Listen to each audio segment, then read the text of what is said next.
صلی اللہ علیہ وسلم کی احادیث کا مجموعہ ہے ریاض الصالحین. مشہور عالم دین ہیں، بڑے محدث ہیں علامہ نبوی رحمۃ اللہ علیہ، جو شارح ہیں صحیح مسلم کے، اور ان کی شرح ہمارے اسباق میں کتابوں میں پڑھائی جاتی ہے. شرح تو نہیں پڑھائی جاتی، لیکن جو نسخے صحیح مسلم کے پڑھائے جاتے ہیں ان کی شرح اسی کے ساتھ چھپی ہوئی ہے.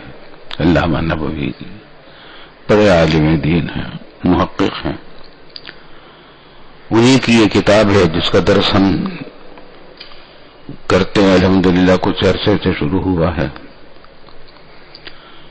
اور اس میں اب تک کئی دنوں کی مجلس میں سلام کے بارے میں ہدایات آئی ہیں. ایک دوسرے کو سلام کرنا، سلام کا جواب دینا، اس کے آداب اور اس کے طریقے اور اس کا ثواب بیان فرمایا گیا ہے.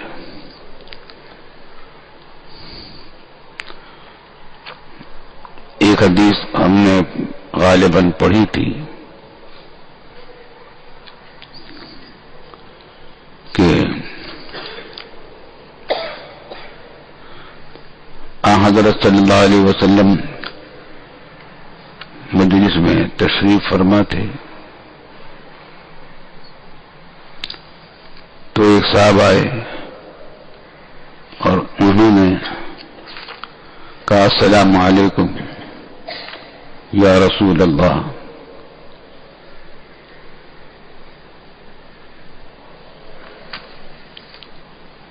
السلام علیکم. آپ نے فرمایا کہ عشر. دوسرے صاحب آئے، انہوں نے کہا السلام علیکم ورحمۃ اللہ. آپ نے فرمایا کہ 20. تیسرے صاحب آئے، انہوں نے کہا السلام علیکم ورحمۃ اللہ وبرکاتہ. آپ نے فرمایا 30. کیا مطلب کہ اگر آدمی السلام علیکم کہے تو 10 نیکیاں ملتی ہیں، اور السلام علیکم کے ساتھ وہ ورحمۃ اللہ بھی کہے تو 20 نیکیاں ملتی ہیں، اور وہ برکاتہ بھی کہے تو 30 نیکیاں ملتی ہیں. تو چھوٹے چھوٹے سے عمل پر کتنے بڑے بڑے ثواب اللہ تعالی نے مقرر کیے ہیں. ایک صاحب نے آ کر کہا السلام علیک السلام. السلام علیکم کے بجائے کہا علیک السلام. تو آپ نے فرمایا کہ علیک السلام مت کہو، یہ تو میتوں کا، مردوں کا سلام ہے. کسی کی قبر پر جاؤ تو وہاں اگر کہو گے تو یہ ٹھیک ہے علیک السلام. زندوں کو جو تو السلام علیکم کہا جائے گا، اور جواب میں وعلیکم السلام.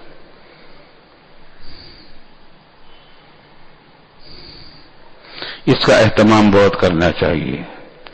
آج کل لوگوں میں یہ غلط کاری پھیل گئی ہے کہ مسافر کو تو بہت اہمیت دیتے ہیں اور سلام کی کوئی اہمیت نہیں.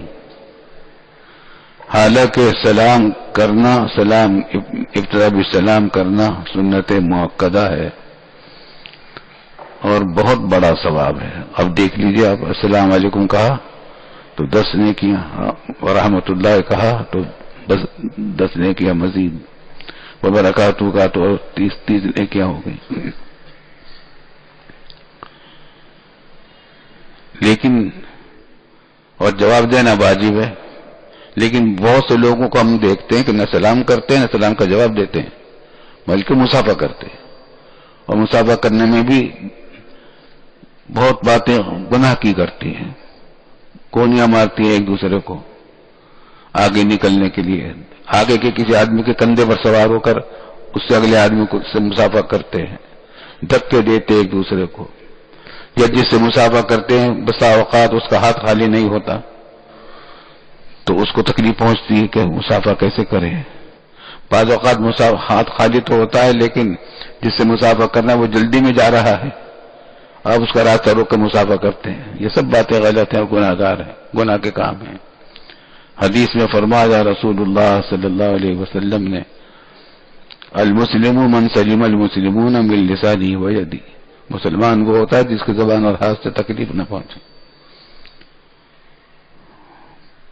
اور یہاں آدمی تکلیف پہنچاتا ہے. حالانکہ سلام جو ہوتا ہے یا مسافہ جو ہوتا ہے، اسلام کا جواب ہوتا ہے، اب اس میں محبت پیدا کرنے کے لیے ہوتا ہے، دوسرے کو خوش کرنے کے لیے ہوتا ہے، تاکہ دوسرا مانوس ہو کس نے مجھ سے محبت کی. اب یہاں الٹا معاملہ کرتے ہیں کہ دوسروں کو بھی تکلیف پہنچاتے ہیں، اپنے ساتھیوں کو بھی، اور جس سے مسافہ کر رہے ہیں اس کو بھی ستاتے ہیں، پریشان کرتے ہیں. یہ اس کی اصلاح بہت کرنی چاہیے. یہ بات ٹھیک ہے کہ مسافہ کرنے میں بھی ثواب ملتا ہے. حدیث میں آتا ہے کہ جب دو آدمی محبت کے ساتھ مسافہ کرتے ہیں تو ان کے گناہ جھڑتے ہیں، گناہ معاف ہوتے ہیں. لیکن گناہ جب بھی معاف ہوں گے جب گناہ طریقہ گناہ کا نہ ہو. اگر گناہ کا طریقہ اظہار رضانی کا ہوگا تو الٹے عذاب ہی مسلط ہوگا، عذاب ہی جمع ہوگا. آج کل جو بے برکتی ہمارے معاشرے میں پھیلی ہوئی ہے اس کی ایک وجہ یہ بھی ہے کہ سنت پر عمل نہیں کرتے. بہت سارے معاملات میں کام کرنا چاہتے ہیں، نیک نیتی ہوتی ہے، نیت اچھی ہوتی ہے، لیکن کام غلط ہوتے ہیں کیونکہ تربیت نہیں ملی، سکھایا نہیں، سمجھایا نہیں گیا. اور بعض لوگ تو صرف سلام پر اکتفا نہیں کرتے، مسافر پر اکتفا نہیں کرتے، بلکہ معانقہ بھی کرنے کی کوشش کرتے ہیں. اچھا یہ ہمارے بلوچستان کے اندر یہ بات عام رواج ہے، معانقہ کرتے ہیں. حالانکہ ہر ملاقات کے وقت میں معانقہ کرنا تو بالکل مستحب ہے ہی نہیں، مستحب بھی نہیں ہے. مسافہ کرنا تو مستحب ہے، وہ بھی اس شرط کے ساتھ کہ دوسروں کو تکلیف نہ پہنچے. لیکن معانقہ کرنا، سینے سے ملنا، سینہ سے لگانا، یہ مستحب کے بھی خلاف ہے اور حضور صلی اللہ علیہ وسلم کے طریقے کے بھی خلاف ہے. شاید میں نے پہلے بھی کبھی بتایا ہوگا کہ پوری سیرت طیبہ کے جو واقعات ہم پڑھتے ہیں، دیکھتے ہیں، ان میں مجھے تو صرف ایک ہی واقعہ ایسا ملا تھا کہ اس میں آپ نے ایک صحابی سے جو سفر میں گئے ہوئے تھے، زید بن حارثہ یا زید بن ثابت، بڑے جلیل القدر صحابی ہیں اور حضور صلی اللہ علیہ وسلم کے بڑے چہیتے، بہت ساتھ رہنے والے. وہ سفر میں گئے تو جب واپس آئے تو آپ نے ان کے ساتھ معانقہ کیا.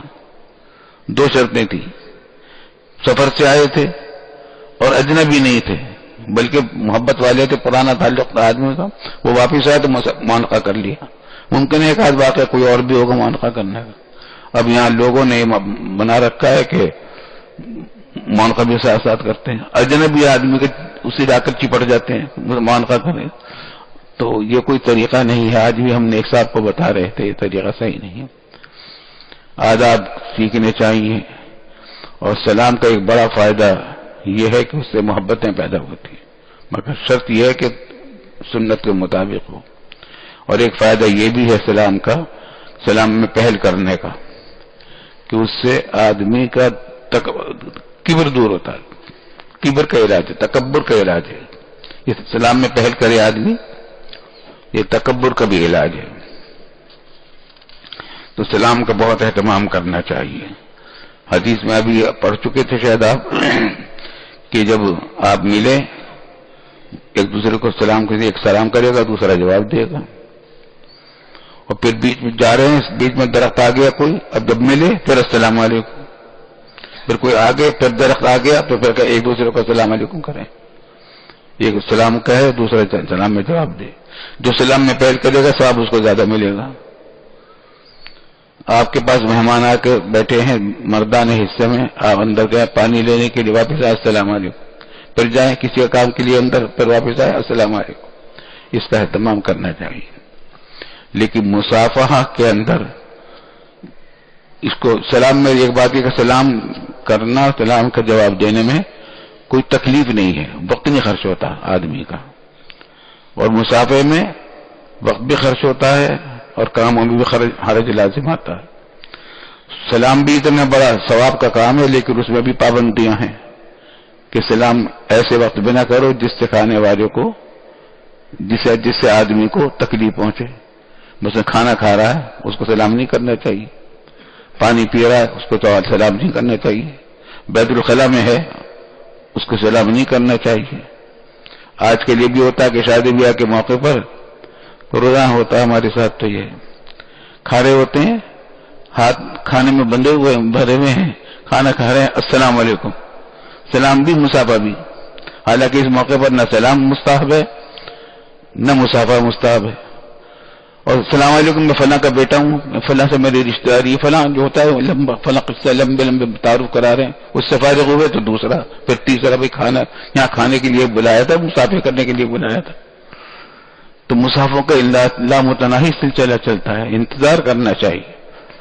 مصافحہ اگر کرنا ہے ضرور کیجیے, مصافحہ بہت اچھی بات ہے, لیکن انتظار کرے کہ موقع ہو تو مصافحہ کریں, ورنہ صرف سلام کریں. سلام میں بھی احتیاط کریں ایسے موقع پر کہ بات دوسرے سے آدمی اگر بات کر رہا ہے اس کو آپ سلام نہ کریں. میری آپ تقریر سن رہے ہیں, بیچ میں اگر کوئی آئے اس کے لیے جائیے, سنت مکروہ ہے کہ وہ سلام کرے. سلام دینا مکروہ ہے. اگر کوئی آ کر سلام کرے, آ کے بیٹھ جائے, سلام نہ کرے. تو سلام کے اندر بھی یہ بات ہے, جواب میں بھی اگر کوئی آدمی بے وقت سلام کرے گا تو اس کا جواب بھی واجب نہیں ہوتا, جواب بھی واجب نہیں ہوتا. ان چیزوں کو بھائی یاد رکھنا چاہیے اور ایک دوسرے کو بتا دینا چاہیے.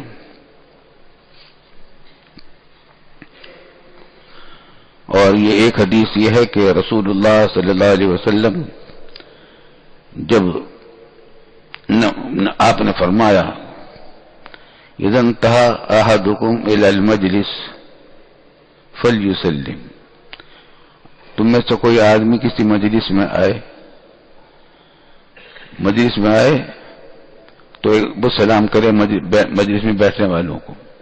لیکن اس میں بھی وہی بات ہے کہ وہ تقریر نہ سن رہے ہوں. اگر سب درس سن رہے ہیں, درس ہو رہا ہے, تقریر ہو رہی ہے, واعظ ہو رہا ہے, لوگ اس کو سن رہے ہیں, تو اس میں آ کر سلام نہیں کرنے کے چاہے بیٹھ جائے. لیکن اگر خاموش بیٹھے ہیں, لوگ بیٹھے ہیں, آپ بھی آ کر آ گئے وہاں, تو ٹھیک ہے, السلام علیکم کرنا چاہیے. ابھی ہم نے آئے, آپ کو اپنے سلام کیا. حدیث میں آتا ہے کہ جب حضور صلی اللہ علیہ وسلم کسی مجمع میں جاتے تھے تو 3 دفعہ سلام کرتے تھے. ایک دفعہ شروع میں, پھر بیچ میں, پھر جب پہنچے آخر میں, تاکہ سب کو سلام ہو جائے, سب کو سلام پہنچ جائے. اور جتنے جماعت کے لوگ ہیں ان میں سے ایک آدمی بھی اگر سلام کا جواب دے دے گا تو جواب سب کی طرف سے ادا ہو جاتا ہے. تو فرمایا کہ جب کسی مجلس میں پہنچو تو سلام کرے. فَإِذَا أَرَادَ أَن يَقُومَ, اور اگر مجلس سے اٹھنا ہو تو پھر سلام کر کے جائے, السلام علیکم. بعض لوگ یہ ہوتا ہے ملاقات کے لیے آتے ہیں, ملاقات ہوئی اور جب جانے لگے تو بتاتے بھی نہیں جا رہے, اٹھ کے چلے گئے اور سلام نہیں کرتے. ادب یہ ہے کہ جب جانے لگے السلام علیکم کریں, لیکن انہی شرائط کے ساتھ جو ہم پہلے بیان کر چکے ہیں کہ تکلیف نہ ہو کسی کو. خلاصہ یہ ہے کسی کو ادنا تکلیف نہ ہو, ناگواری نہ ہو, اس کا اہتمام کرنا چاہیے. اب ہمارے دارالعلوم میں ہم نے طلبا کو سکھانا شروع کیا, کچھ سیکھنے لگے ہیں, کیونکہ اس میں حد سے تجاوز ہونے لگا تھا کہ مصافحہ اگرچہ مستحب ہے لیکن اس کو واجب کی طرح کر دیا اور سنت مؤکدہ کی طرح کر دیا اور اظہار ثانی کا بھی ذریعہ بنا لیا. اس بات تب ہم تو لوگوں کو کہتے ہیں کچھ دن عادت ڈالو اس بات کی کہ سلام کریں مصافحے کے بغیر. اچھا, بہت سے لوگ سلام بغیر مصافحے کے کرتے ہیں, السلام علیکم السلام علیکم السلام علیکم, جس سے ملے گا السلام علیکم. تو ہر سلام کے ساتھ مصافحہ, اس کی عادت ڈالو کہ بھائی سلام کرو مصافحہ نہ کرو, جب موقع ہو تو مصافحہ بھی کر لو. اب ایک آدمی ہے, بہت بڑا مجمع ہے, تو وہ سب سے کیسے مصافحہ کرے گا؟ تک جائے گا اور کوئی کام نہیں کر سکتا چاہے مصافحہ کرنے کا, مصافحہ ہی کرتا رہے گا. تو اس چیزوں کو دیکھنا چاہیے کہ کون سا موقع ہے کون سا نہیں ہے. آج کا ایک نیا باب شروع ہو رہا ہے, باب فی الاستئذان. کسی کے پاس گھر میں داخل ہونے کے لیے اجازت طلب کرنا, کسی کے کمرے میں کسی کے گھر میں داخل ہونے کے لیے اس سے اجازت لینا. بغیر اجازت کے داخلہ ممنوع ہے, شریعت کے خلاف ہے.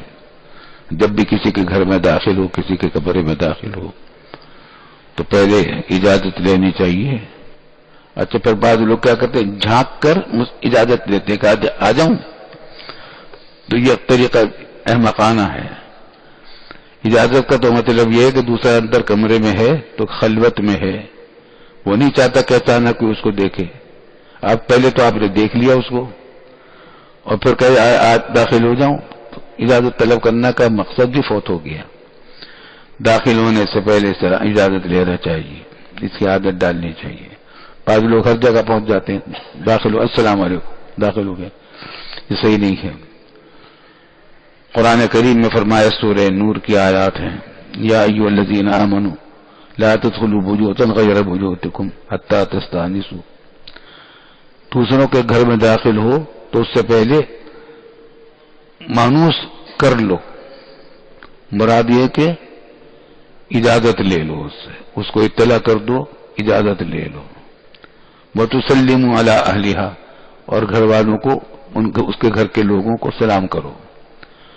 تو سلام بھی کریں اور بغیر کسی استئذان کا جواب، اجازت طلب کرنے کا، اجازت کا جواب کا انتظار کریں، اندر سے جواب آتا ہے یا نہیں آتا. تو داخل نہ ہو جاؤ کسی بھی گھر میں جو اپنا گھر نہیں ہے، یہاں تک کہ تم استئناس کرو. اور اپنے گھر کے بارے میں احادیث میں آتا ہے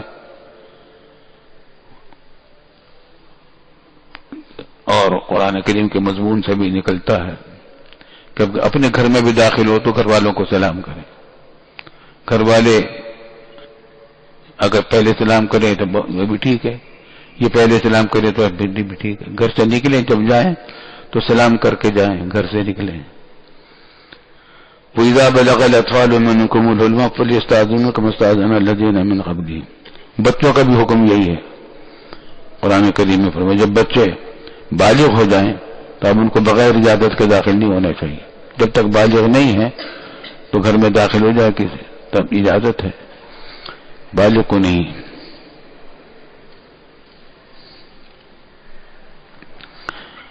حضرت ابو موسیٰ اشعری رضی اللہ عنہ نے فرمایا کہ رسول اللہ صلی اللہ علیہ وسلم نے فرمایا کہ الاستئذان ثلاث، اجازت مانگنا 3 مرتبہ ہوتا ہے. جب کسی کے بعد داخل ہونے کے لیے اجازت مانگو گے تو 3 مرتبہ اجازت مانگی جائے گی. فَإِنْ أَذِنَ لَكُمْ، اگر تم کو اجازت دے دیں تو اندر آ جاؤ، وَإِلَّا فَرْجِ، ورنہ واپس چلے جاؤ. کیا مطلب ہے؟ استئذان کا ایک طریقہ تو یہی ہے کہ آپ کھڑے ہیں، کبھی میں اندر داخل آ سکتا ہوں، وہ اجازت دیتے، یہ بھی مقصود حاصل ہو جاتا ہے اس سے اجازت طلب کرنے کا. اور جو ایک اور طریقہ ہے جو بڑے ثواب کا ہے، وہ یہ کہ السلام علیکم کہیں کھڑے ہو کے دروازے پر باہر، السلام علیکم. جواب نہ آئے تو پھر کہیں السلام علیکم، پھر بھی جواب نہ آئے تو پھر کہیں السلام علیکم. 3 مرتبہ کہیں. تو اب یہ تو وہ اندر بلا لیں گے، اور اگر 3 مرتبہ سلام کے بعد بھی نہیں بلایا تو پھر واپس چلے جانا چاہیے. ہم مزید بار بار دروازہ السلام علیکم نہیں کرنا چاہیے، کیونکہ ہو سکتا ہے کہ وہ اس وقت اس پوزیشن میں نہ ہو کہ وہ آپ کو اپنے گھر میں بلائے. بعض اوقات ایسی حالت میں ہوتا ہے آدمی، تو نہیں آتا تو اصرار نہیں کرنا چاہیے، تکلیف نہیں دے دیجیے. بعض اوقات بیمار پڑا ہوا ہے، گھر میں اکیلا ہے، دروازہ کھولنے کے لیے وہاں تک آئے گا تو پریشانی ہوگی، تکلیف ہوگی، تو زیادہ دیر تک اس کا سلام اجازت کے لیے بار بار نہ کریں. ہمارے ایک دوست ہیں جدے میں، قاری رفیع صاحب، وہ فون کرتے ہیں تو ان کا طریقہ یہ ہے کہ 3 گھنٹیاں جب تک بجتا ہے اس میں اٹھا لیا کسی نے فون تو ٹھیک ہے، ورنہ پھر بند کر دیتے ہیں. مگر ہم نے ان سے کہا کہ بعض اوقات اس سے ہمیں تکلیف ہوتی ہے، کیونکہ 3 گھنٹی بجی، دور سے ہم نے سنا، اتنے ٹیلی فون تک پہنچے تو آپ نے ٹیلی فون بند کر دیا، تو پھر یہ کیسے ہوگا؟ تو اصل میں وہی بات ہے، قاعدہ کلیہ یہ ہے کہ وہ کام کرو جس سے تکلیف نہ پہنچے. اگر تکلیف پہنچتی ہے تو وہ کام نہ کرو، ایسا کام نہ کرو. عن ربیع بن حراش فرماتے ہیں کہ حدثنا رجل من بنی عامر ربی ابن حراش تابعین میں سے ہیں، بڑے تابعی ہیں.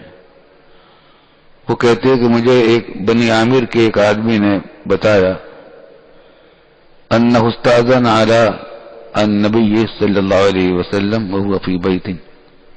حضرت صلی اللہ علیہ وسلم ایک کمرے میں تھے، تو اس آدمی نے جو بنی عامر کے تھے انہوں نے اجازت مانگی رسول اللہ صلی اللہ علیہ وسلم سے. اور اجازت کس طرح مانگی؟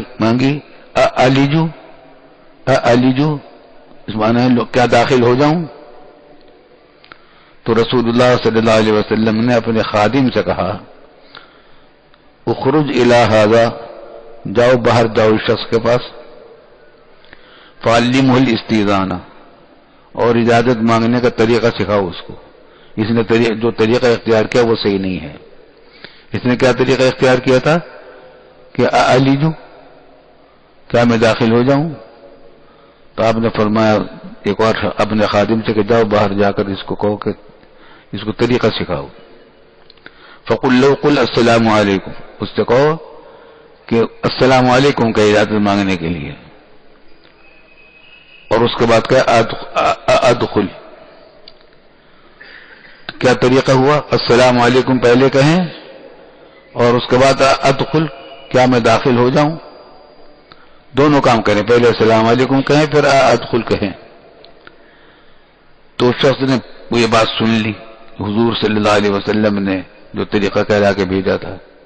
فقال السلام علیکم ادخل فاطلع النبی صلی اللہ علیہ وسلم فدخل. چنانچہ اسی پر عمل کیا، اس نے کہا السلام علیکم اور یہ بھی کہا ساتھ ساتھ کہ ادخل، کیا میں داخل ہو جاؤں.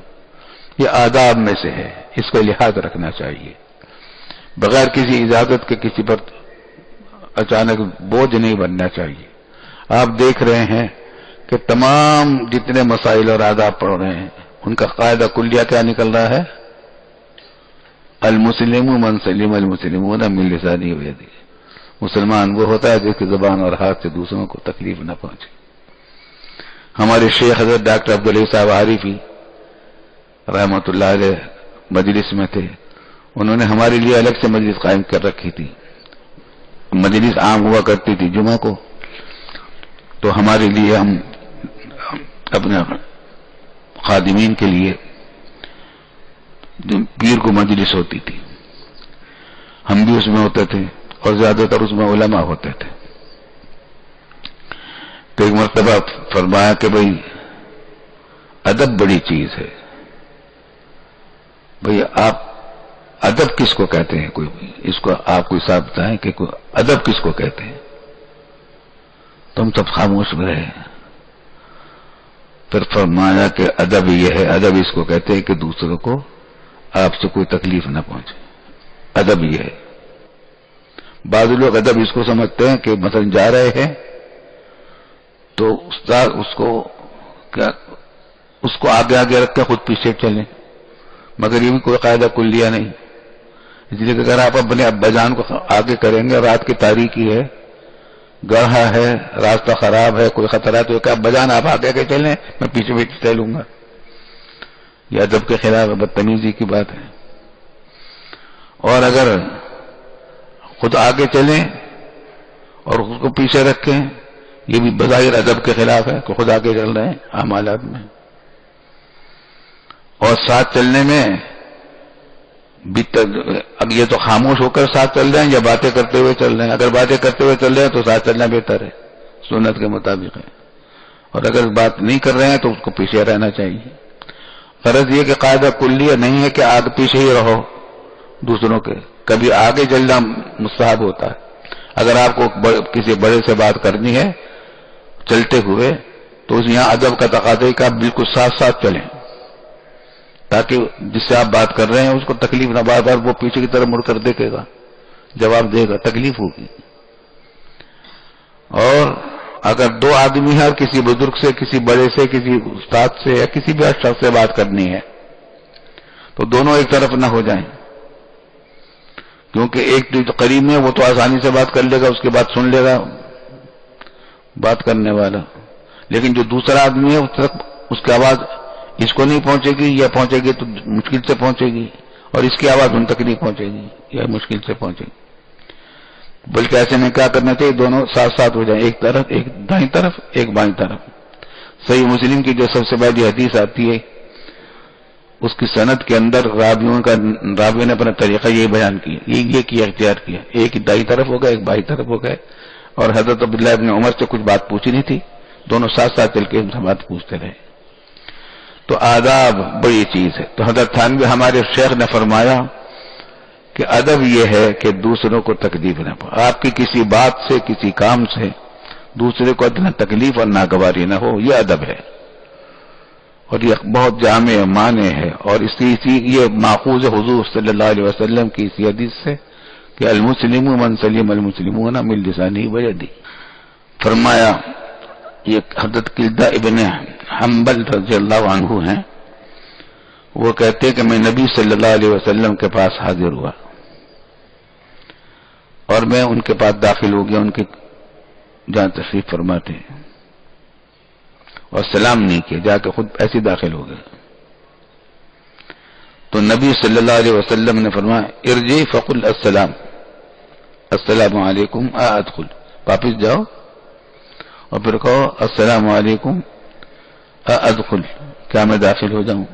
ادب سکھلایا اور ان کو واپس بھیج دیا کہ جاؤ واپس جاؤ، دوبارہ آؤ، سلام کرو السلام علیکم کہو، اور پھر ادخل پوچھو، اجازت بھی طلب کرو.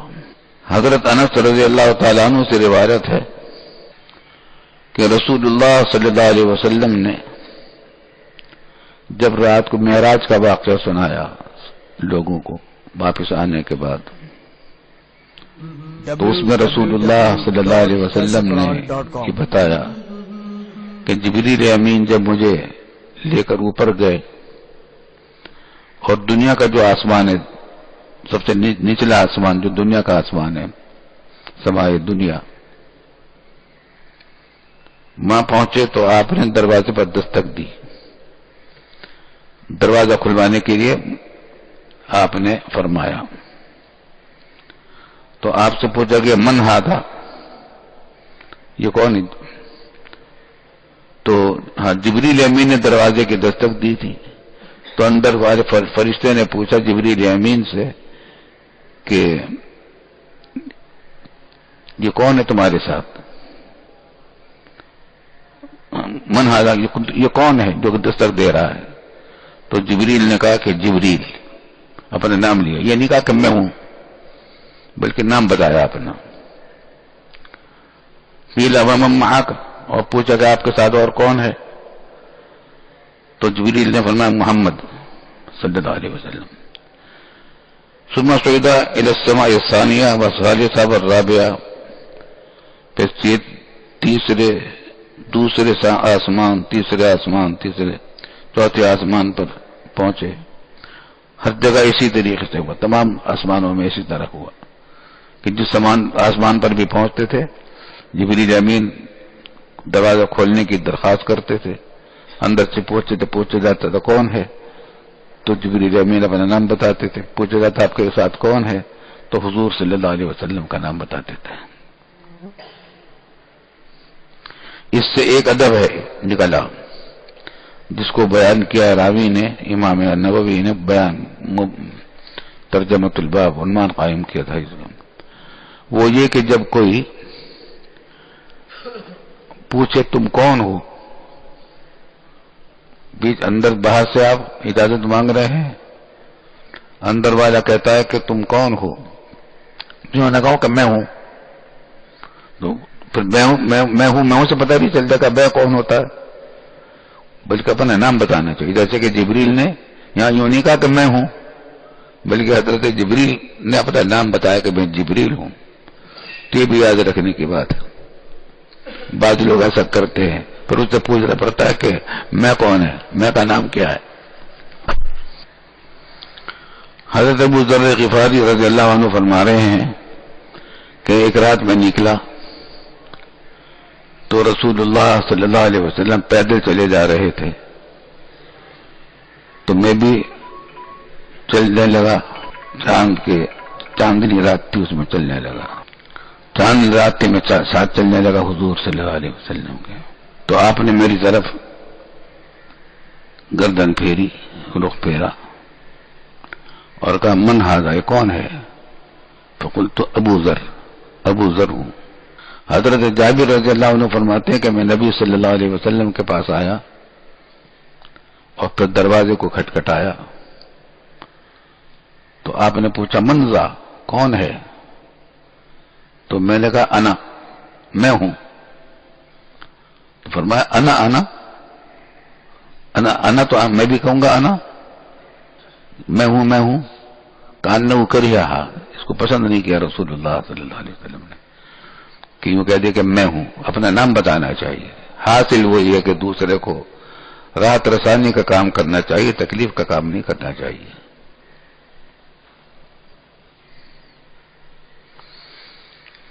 یہ آداب معاشرت ہیں، سے ساتھ رہنے کے، ایک دوسرے کے ساتھ زندگی گزارنے کا آداب میں چل رہے ہیں سارے کے سارے. سلام ہے، اجازت طلب کرنا ہے.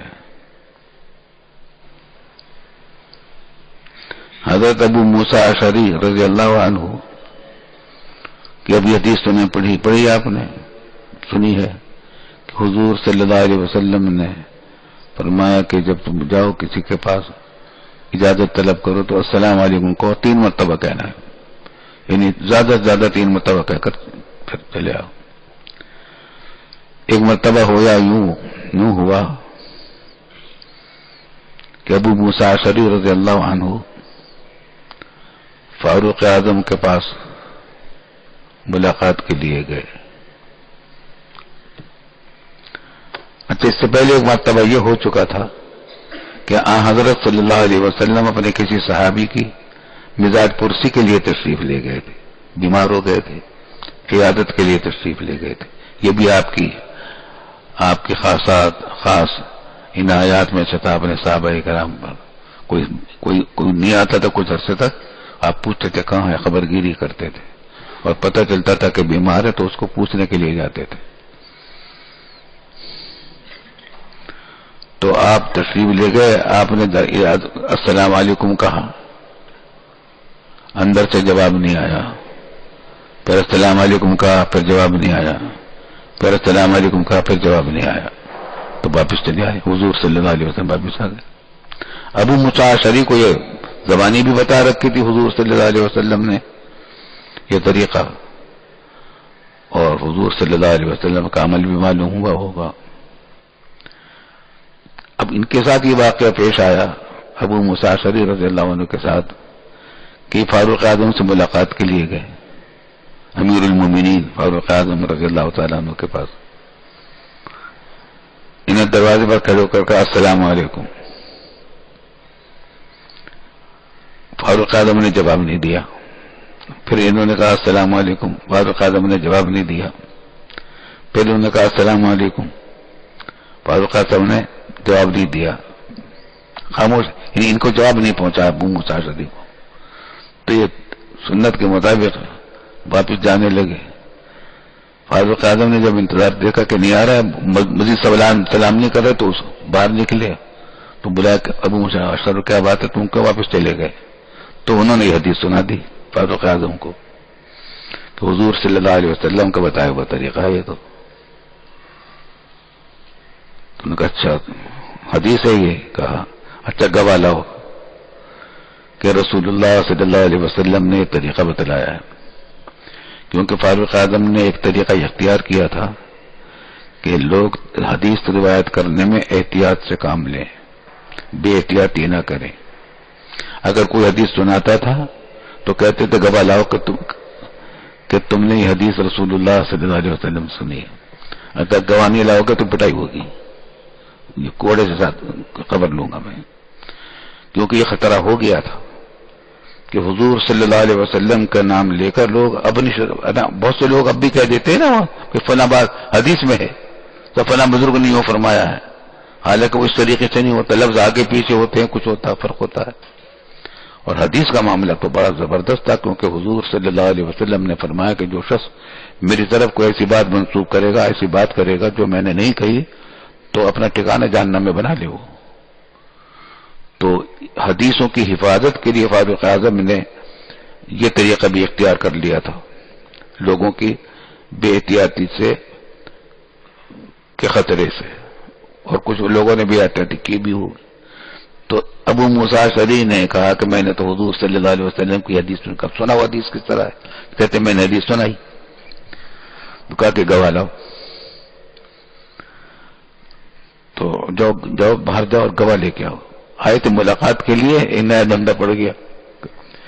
اب گواہ کے لیے لوگوں کے پاس تلاش کرتے گئے، کوئی تم نے کوئی حدیث سنی ہے؟ یہ حدیث سنی ہے. تو ایک جگہ پہنچے تو وہاں کچھ حضرات بیٹھے ہوئے تھے صحابہ کرام. تو ابو موسیٰ اشعری، ابو سعید خدری رضی اللہ تعالیٰ عنہ جو کم عمر تھے وہ وہیں تھے. انہوں نے کہا کہ میں نہیں سنی ہے رسول اللہ صلی اللہ علیہ وسلم. انہوں نے کہا کہ سب لوگوں نے کہا کہ ٹھیک ہے، ہم میں سے جو سب سے، یہ حدیث بہت لوگوں نے سن رکھی ہے، ہم میں سے جو سب سے چھوٹا ہے جا کر وہ سنا کے آئے امیر المومنین کو.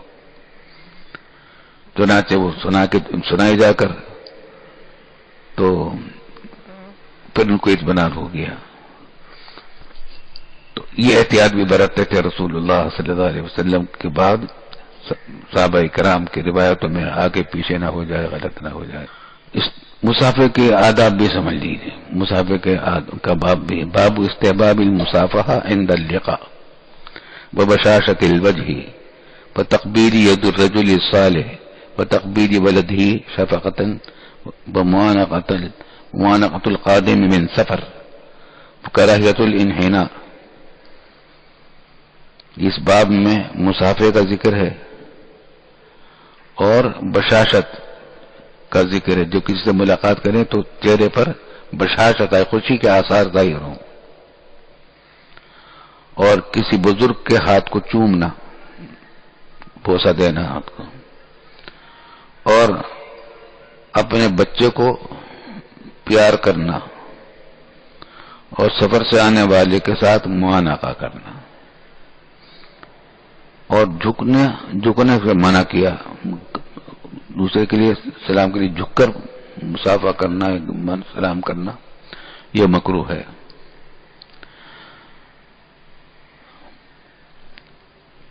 قتادہ مشہور تابعی ہیں، وہ کہتے ہیں کہ میں نے انس سے کہا کہ اکانت المصافحۃ فی اصحاب رسول اللہ صلی اللہ علیہ وسلم، کیا صحابہ کرام میں مصافحہ ہوتا تھا؟ تو انس نے کہا کہ ہاں ہوتا تھا، مصافحہ ہوتا تھا. حضرت انس رضی اللہ تعالیٰ عنہ کی روایت ہے کہ جب اہل یمن آئے تو رسول اللہ صلی اللہ علیہ وسلم نے فرمایا کہ قد جاءکم اہل الیمن، تمہارے پاس یمن کے لوگ آئے ہیں. بہم اول من جاء بالمصافحہ، اور یہ وہ لوگ ہیں جنہوں نے سب سے پہلے مصافحہ کیا. اس سے بات کیا معلوم ہو رہی؟ یمن کے لوگ جو آئے تھے عام طور سے تقریباً جہاں تک یاد پڑتا ہے ہمیں 7 ہجری میں آئے تھے، 7واں سال تھا. تو ان یمن کے لوگوں میں سب سے پہلے مصافحہ انہوں نے کیا. اس سے پہلے معلومات سے پہلے مصافحہ کا عام رواج نہیں تھا، بلکہ مصافحہ تھا ہی نہیں. ابو داؤد نے سند صحیح کے ساتھ روایت کیا ہے. خلاصہ یہ کہ مصافحہ ہے، پسندیدہ ہے، اور صحابہ کرام کرتے تھے.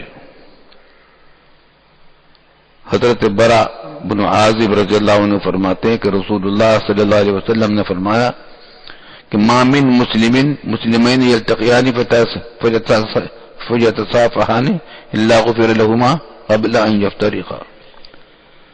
دو مسلمان،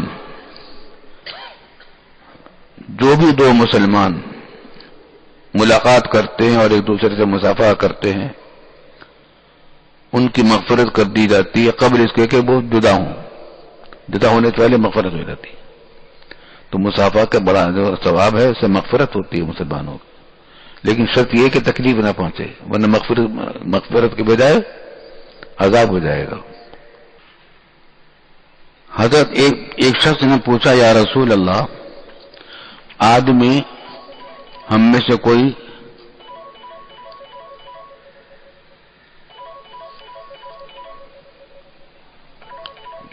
اپنے بھائی سے یا دوست سے ملتا ہے،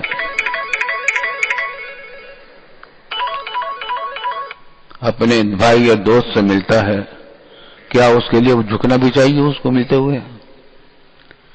آپ نے فرمایا کہ لا، جھکنا نہیں چاہیے۔ قال افیلتزمہ ویقبلہ، کیا اس کو معانقہ کرنا چاہیے اور اس کے ہاتھ اس کو بوسہ دینا چاہیے؟ آپ نے فرمایا کہ نہیں۔ قال فیاخذ بیدی ویصافحہ، پوچھا کہ کیا مصافحہ کر لیا کرے؟ کہا مصافحہ کر لو۔ معانقہ کو منع کر دیا اور ہاتھ کو چومنے کو منع کر دیا۔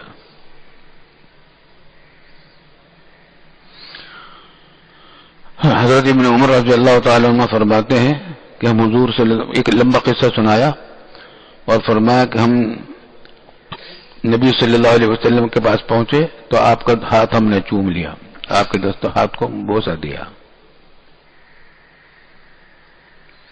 آپ دیکھیں زید بن حارثہ ہے، یہ زید بن حارثہ رضی اللہ تعالیٰ عنہ کا واقعہ بتایا تھا عائشہ رضی اللہ تعالیٰ عنہ نے کہ زید بن حارثہ مدینہ تشریف لائے، واپس کہیں سفر میں گئے ہوئے تھے، واپس آئے۔ زید بن حارثہ کون ہے؟ حضور صلی اللہ علیہ وسلم کے متبنہ، منہ بولے بیٹے، جن کا ذکر قرآن کریم میں، قرآن کریم میں صرف ایک صحابی کا ذکر نام آیا ہے، کسی اور صحابی کا نام پورے قرآن میں نہیں ہے، وہ یہ زید بن حارثہ، زید قرآن کریم میں اس کا ذکر آیا 12ویں پارے کے دوسرے رکوع میں، 22ویں پارے کے دوسرے رکوع میں۔ ان کا واقعہ ہے لمبا، قرآن کریم میں اس واقعے کا کچھ خلاصہ بھی ذکر کیا گیا۔ تو زید بن حارثہ مدینہ آئے اور رسول اللہ صلی اللہ علیہ وسلم میرے گھر میں تھے۔ عائشہ صدیقہ رضی اللہ تعالیٰ عنہ فرماتی ہیں آپ کی ازواج اور بھی تھیں اور ان میں نمبر مقرر ہوتے تھے، ایک دن یہاں گزارتے تھے، دوسری رات وہاں، تو نوبت بنا باری باری ہوتا تھا۔ تو یہ اس دن یہ عائشہ صدیقہ رضی اللہ تعالیٰ عنہ کی باری تھی اور آپ ان کے گھر میں تھے حضور صلی اللہ علیہ وسلم۔ تو زید بن حارثہ مدینہ طیبہ آئے، فأتاہ فقرع الباب، تو آئے اور دروازے کو دستک دی۔ فقال الیہ النبی صلی اللہ علیہ وسلم یجر ثوبہ، تو حضور صلی اللہ علیہ وسلم اس کی طرف اٹھ کر گئے اس حالت میں کہ آپ کا جو کپڑا تھا، چادر اوڑی ہوئی تھی، وہ بھی زمین پر گھسٹ رہی تھی، مطلب یہ کہ جلدی میں گئے، شوق میں گئے کہ زید بن حارثہ آئے ہیں۔ فاعتنقہ وقبلہ، تو آپ نے ان سے معانقہ بھی کیا اور ان کو بوسہ بھی دیا، ہاتھ کو بوسہ دیا ہوگا یا پیشانی کو بوسہ دیا ہوگا۔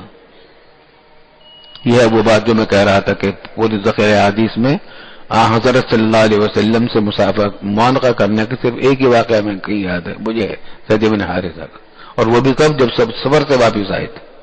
معلوم ہوا کہ کوئی پرانا آدمی، محبت والا آدمی آئے سفر سے واپس، تو ٹھیک ہے اس وقت معانقہ کرنا ٹھیک ہے، بس ٹھیک ہے، بس وہی اذان کا وقت ہو گیا، 1 منٹ واقعہ رہ گیا، دعا کر دیں اللہم صلی علی سیدنا محمد وسلم۔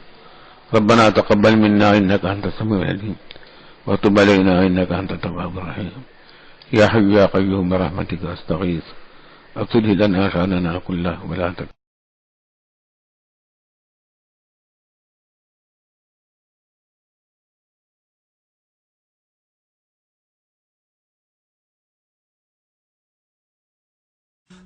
www.darsequran.com